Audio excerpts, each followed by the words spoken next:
sebetulnya sedih Sedih karena apa? kalau proses hukum mengenai ijazah ini maju lagi ke tahapan berikutnya.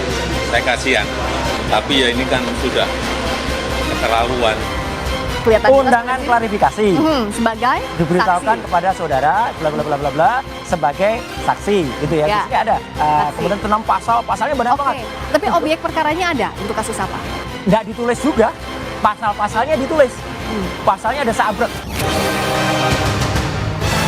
Minggu ini juga tindak lanjutnya akan dilakukan gelar perkara oleh penyidik, di mana nanti pada tahapan hasil penyelidikan ini akan disampaikan secara transparan maupun terbuka.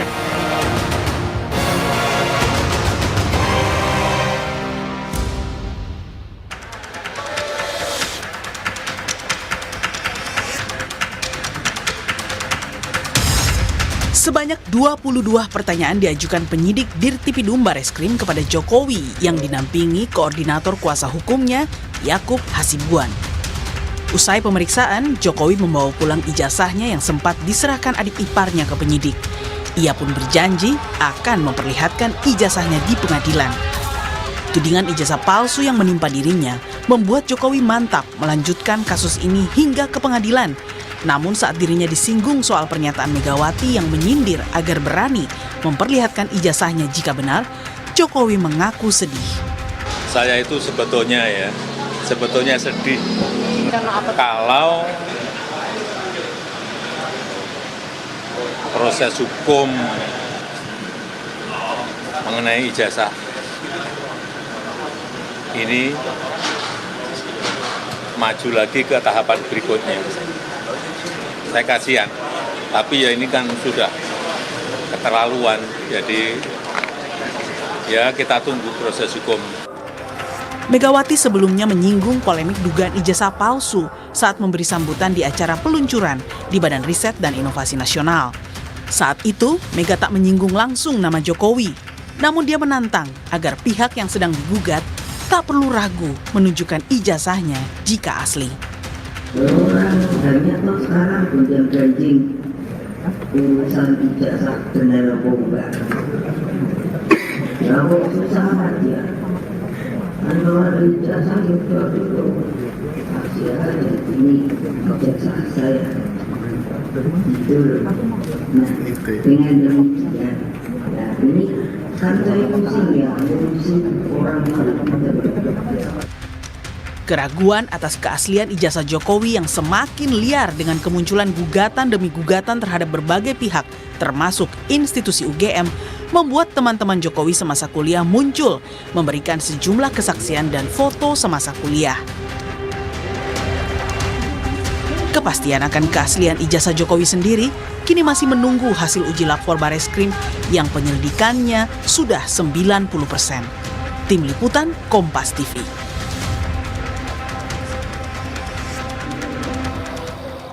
Saudara, setelah menjalani pemeriksaan di Bareskrim sebagai terlapor, Jokowi mengaku siap melanjutkan tudingan ijazah palsu ke pengadilan. Baginya tuduhan soal ijazahnya sudah keterlaluan, lalu bagaimana mendudukkan perkara ijazah palsu dalam aturan hukum nasional? Dan adakah sanksi hukum bila seseorang atau institusi menerbitkan ijazah palsu?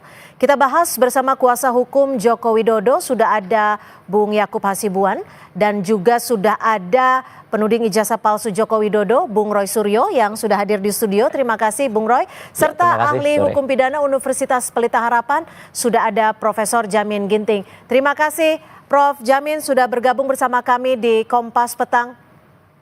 Terima kasih. Terima kasih juga Bung Sore Prof, Yakub. sore Pak Yakub.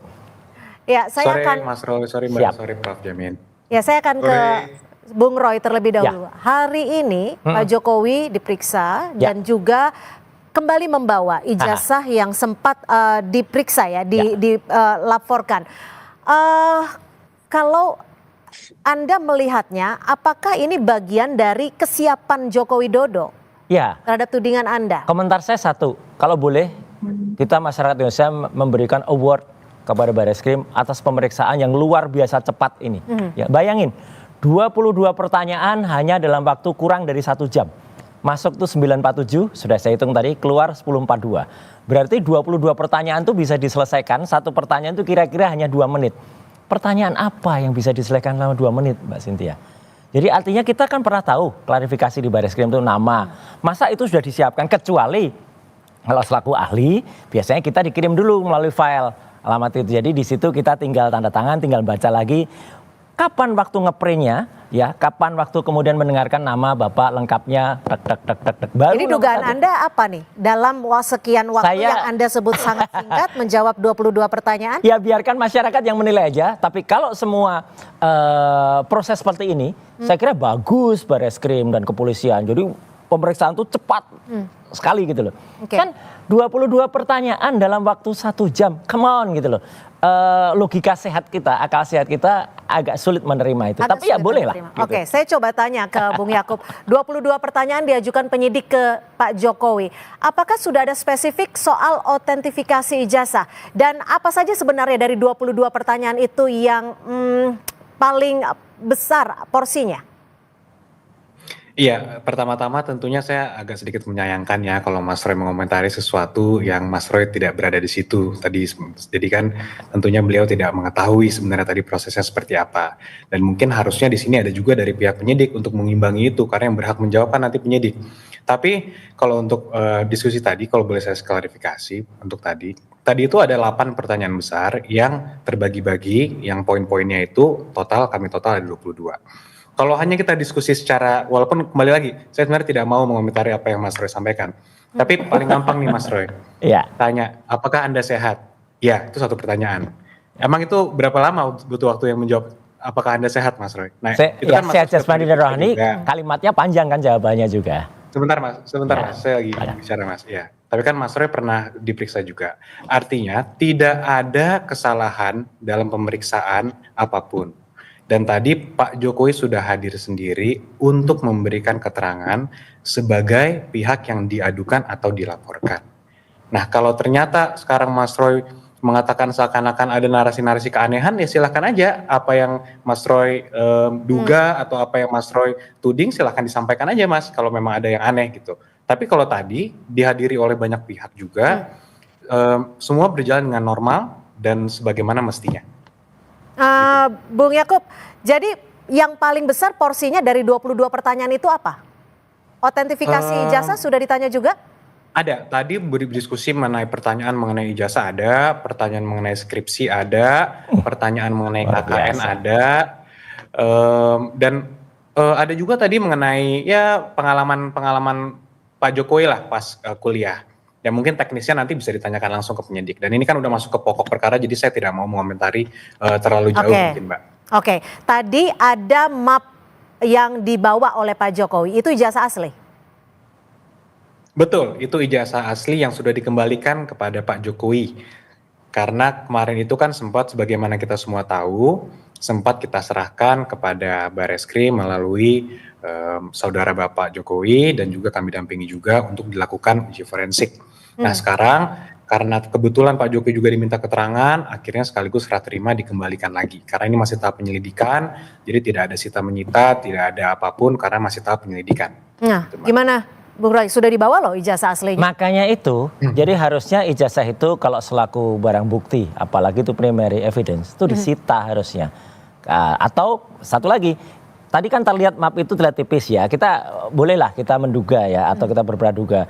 Katanya itu ijazah mulai dari SD sampai SMA. Mungkin bisa ditanyakan ke Mas Yakob, itu tadi ijazahnya semua ijazah atau hanya ijazah S1 saja ya. Dan kalaupun dibawa ya ini agak aneh juga karena harusnya itu nanti ditunjukkan pada saat Bareskrim mengumumkan itu otentik atau tidak. Sekali lagi, tim kami ya itu akan kemudian menyatakan kalau misalnya nanti Bareskrim misalnya mengumumkan, bisa juga pengumumannya nggak minggu depan loh, bisa juga malam ini. Tiba-tiba malam ini ya itu diumumkan ijazahnya otentik gitu. Tapi hanya narasi saja. Gimana bisa menunjukkan yang asli? Konon kalau yang asli itu sudah dibawa lagi oleh Jokowi. Tapi kan Pak Jokowi tadi juga mengklaim akan kok ditunjukkan ke publik tapi di pengadilan. Lah ya itu makanya kan kayak Bu Mega tadi, kalau bisa dibikin pendek kenapa harus dibikin panjang gitu loh. Obama saja, sekelas Obama saja ditanyakan soal akte kelahirannya, dia sertifikat birth-nya langsung ditunjukkan, selesai kan gitu. Ini nggak bikin ruwet, nggak bikin panjang. Jadi keraguan inilah Iya, yang bisa jadi kalau nanti misalnya tiba-tiba, sekali lagi, tiba-tiba Puslap 4, Barreskrim, itu mengumumkan, ya kita minta umumkan secara detail, secara ilmiah, secara saintifik. Ya, ijazahnya tunjukkan, kemudian nanti detail pemeriksaannya, uji karbon 14-nya disampaikan, kertasnya benar apa enggak, tintanya benar apa enggak. Saya pernah katakan di Kompas, ada 6 jenis tinta itu detail. Dan kita bisa baca dan silahkan publik atau analis-analis yang ilmiah itu baca itu. Bung Yakub, tadi itu ijazahnya hanya ijazah S1 atau semua ijazah seperti yang sebelumnya sempat disebut Jokowi? Kita bawa semua ijazah Mbak, yang dikembalikan itu kan SMA dan kuliah. Hanya SMA dan Tapi kuliah tadi- yang tadi dikembalikan ya? Betul.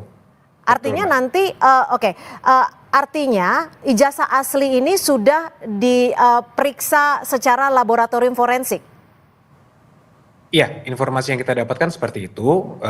Namun kan kita kembali kita juga masih menunggu nih Mbak hasil dari Barreskrim seperti apa pemeriksaannya. Dan kita hormati, kita tunggu. Kita juga tidak mau mendahului. Dari pihak Barreskrim juga mengatakan ditunggu saja karena prosesnya masih berjalan sehingga ya kami hormati. Jadi kita tunggu saja mungkin Mbak. Bung Jamin, kalau dilihat dari konstruksi hukum saat ini, memang ijazahnya harus langsung bisa dibawa oleh Pak Jokowi ya sebelum kepolisian memberikan klarifikasi ataupun mengumumkan dari hasil uji laboratorium forensik. Atau bagaimana sih? Ya, ini kita lihat dulu dalam proses apa. Kalau ini dalam proses penyelidikan atau dalam proses penyidikan. Karena kalau dalam proses penyelidikan, dia nggak melakukan penyitaan, begitu ya. Dia harus dikembalikan kepada barang di mana benda tersebut diminta. Ya diminta, bukan disita kalimatnya. Nah, tapi kalau dalam proses penyidikan, ada upaya paksa untuk melakukan penyitaan terhadap barang-barang yang akan dijadikan bukti nantinya untuk menguatkan dugaan adanya tindak pidana tersebut. Nah, saya sedikit mengomentari karena juga saya berlatar belakang dari dunia pendidikan ya. Pada umumnya semua ijazah-ijazah yang dikeluarkan oleh universitas itu juga terdaftar datanya di Kementerian Dikti, ya Pendidikan Dikti. Jadi saya kira perlu juga dipanggil Kementerian Pendidikan pada saat itu terkait dengan laporan-laporan yang ada urutan ijazahnya dan juga nama-nama orang yang mendapatkan ijazah berdasarkan laporan dari universitas tersebut ya, UGM dalam hal ini. Jadi pendidikan tinggi pada saat itu, kementerian pada saat itu bisa menunjukkan juga bukti-bukti apakah ijazah registernya itu juga terdaftar di Kementerian Pendidikan Tinggi pada saat itu. Jadi itu juga menjadi suatu bentuk pertanggungjawaban dari negara untuk menyatakan bahwasanya itu benar-benar sinkron ya apa yang ada di Kementerian Pendidikan pada saat itu dan juga yang ada pada UGM pada saat itu juga begitu. Oke, ketika pihak kepolisian sudah melakukan uji laboratorium forensik, harusnya sejatinya memang publik diberikan informasi. Lalu seperti apa nantinya pihak kepolisian akan menangani kasus ini? Kita masih akan kembali membahasnya usai jeda, tetap bersama kami.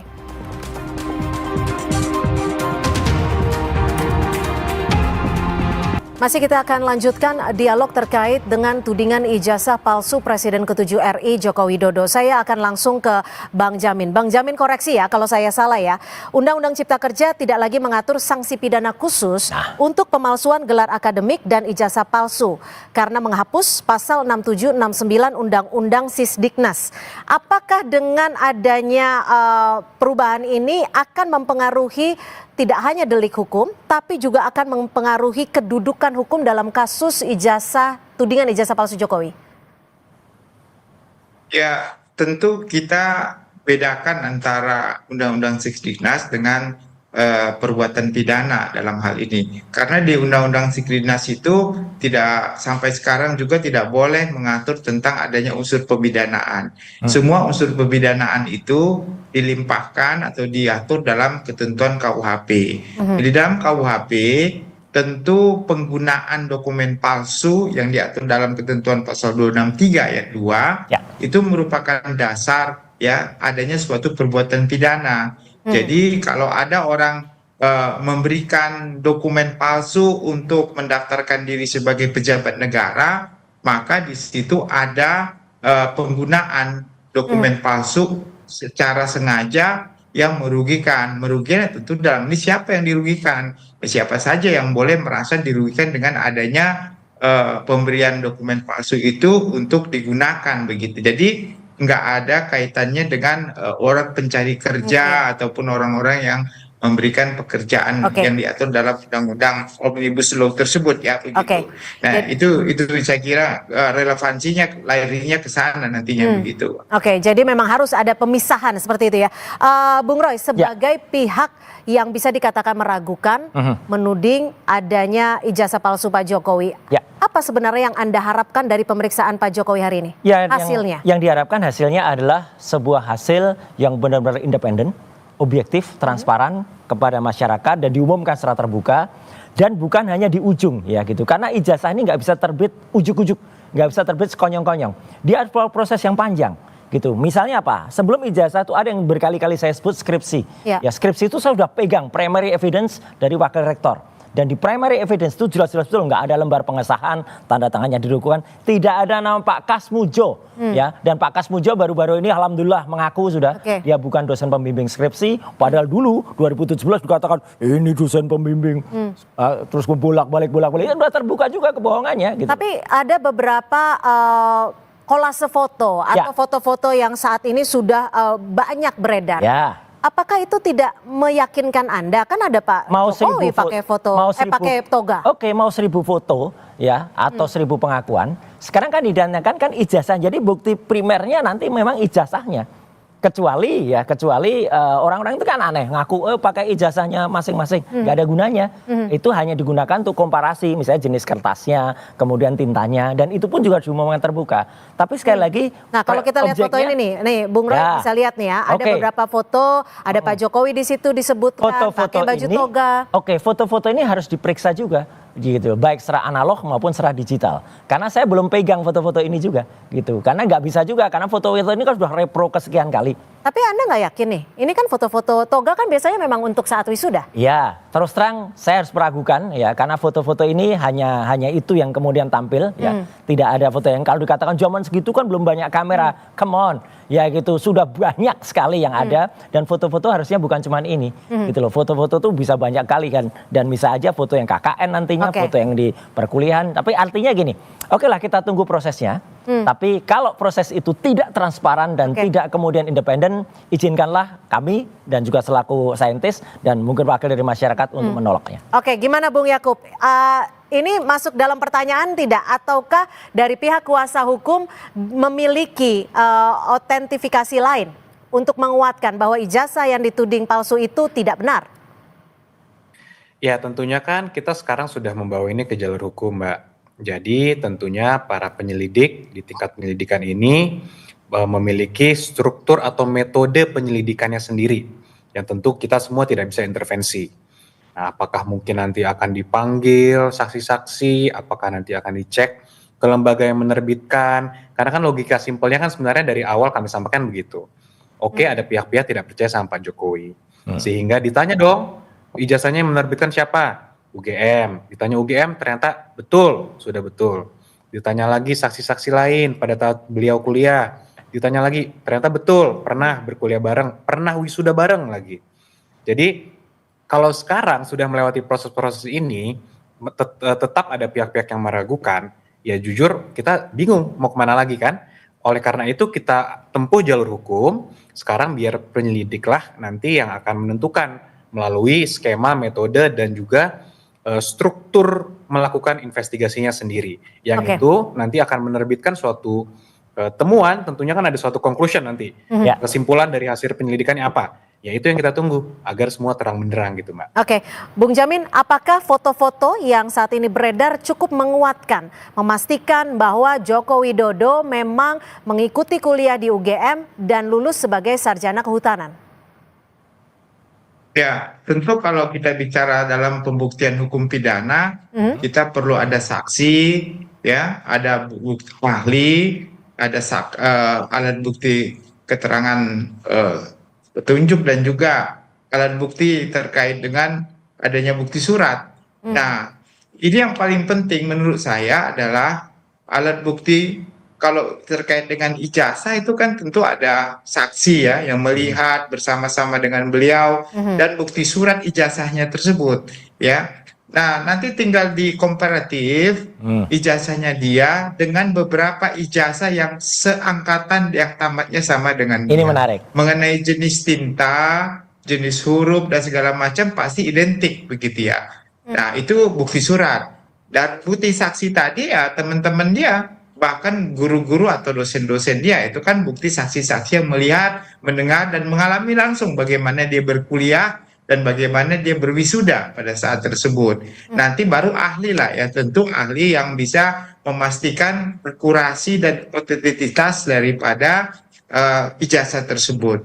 Nah, dengan itu dapat bisa nanti dibuktikan dengan pasti. Nah, saya sangat setuju begini, kalau ini kan menyangkut nama baik mantan presiden kita ya. Ya. Jadi kita juga harus hati-hati ya, jangan membawa citra jelek bagi bangsa dan negara kita begitu ya.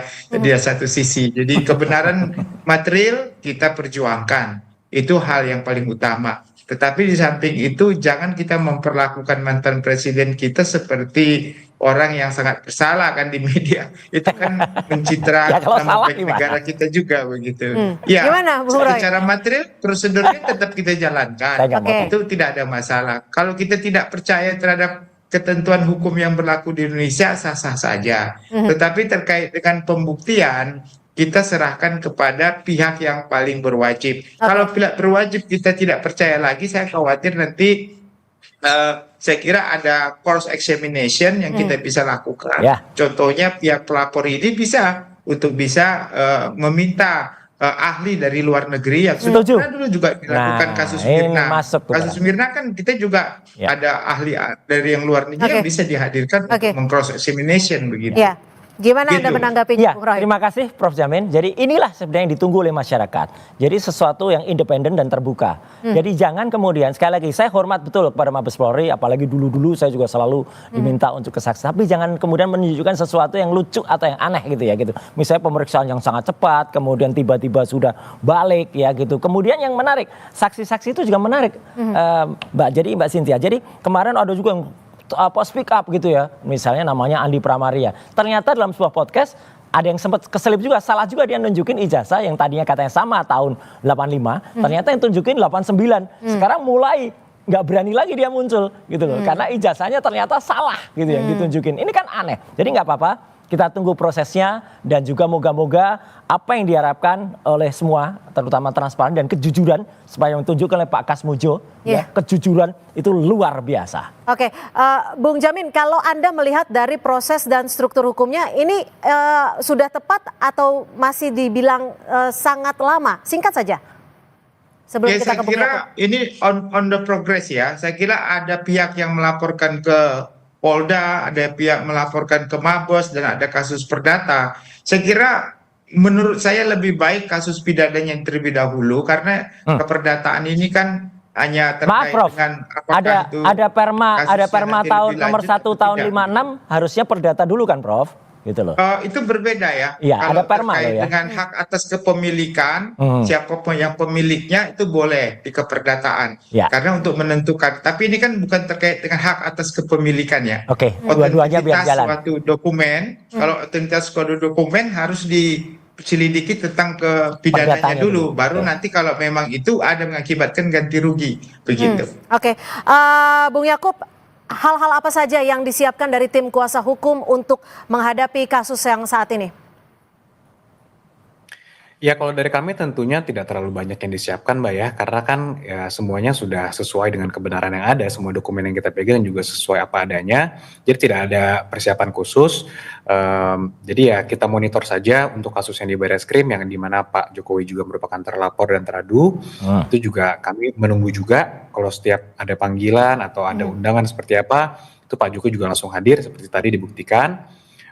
Kalaupun ada yang di Polda nanti perkembangan, kami juga belum dapat perkembangan, tapi nanti kami yakin bahwa penyelidik dari setiap instansi ini, sebenarnya kan satu instansinya Polri, Ya. tapi dari masing-masing yang di Barreskrim dan di Polda ini, walaupun perkaranya 2, tapi kami sebagai tim kuasa hukum dan Pak Jokowi juga menunggu dan menghormati semua proses yang ada.